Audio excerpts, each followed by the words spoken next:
Les études sur les genres textuels et leur utilisation pour l'enseignement des langues ont été réalisées par les chercheurs en didactique des langues de la faculté de psychologie de l'Université de Genève depuis les années 90.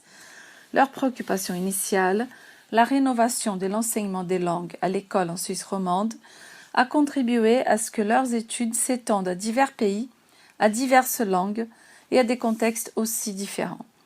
C'est le cas de notre projet qui propose l'utilisation de la notion de genre textuel pour orienter les pratiques et les enseignements en contexte universitaire.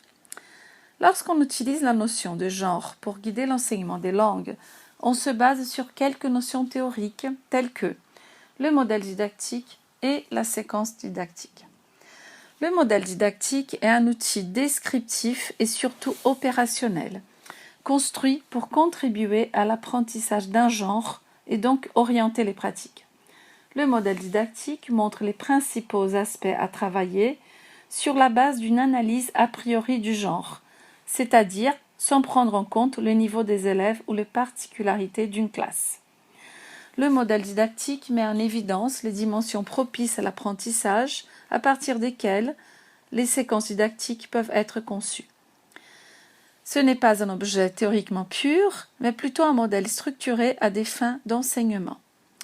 Il permet de déterminer les éléments contextuels, discursifs, linguistiques à enseigner, ou plutôt ce qui peut faire l'objet d'enseignement-apprentissage dans une situation de communication spécifique.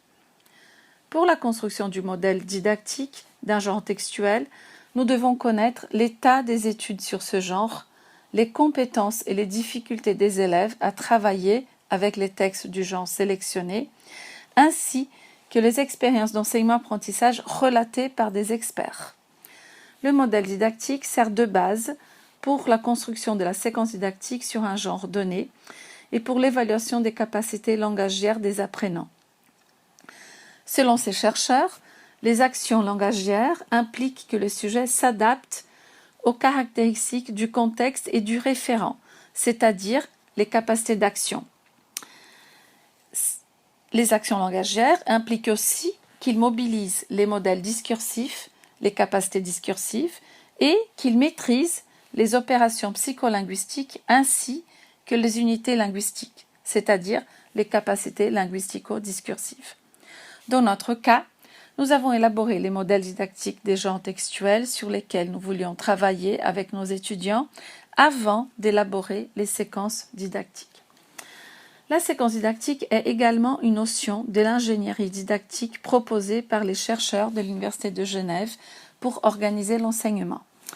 Basée sur les concepts vygotskiens fondateurs de zones de développement proximal, la séquence didactique permet de comprendre le développement des capacités langagières des apprenants, car elle rend possible la comparaison entre les capacités initiales repérables dans une première production des textes et les capacités finales repérables dans une dernière production textuelle.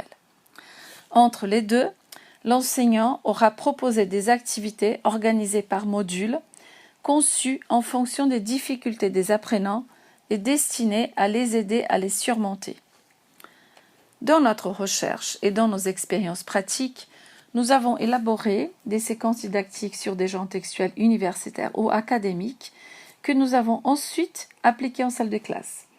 Nous avons également analysé les productions initiales et finales des étudiants pour comprendre le rôle des activités et des modules proposés pour le développement des capacités langagières. Comme nous avons utilisé ce matériel à plusieurs reprises, nous avons pu revoir et perfectionner la séquence didactique en fonction de nos observations. C'est ce matériel que nous vous proposons de découvrir dans la rubrique de ce site « Outils pour la classe ».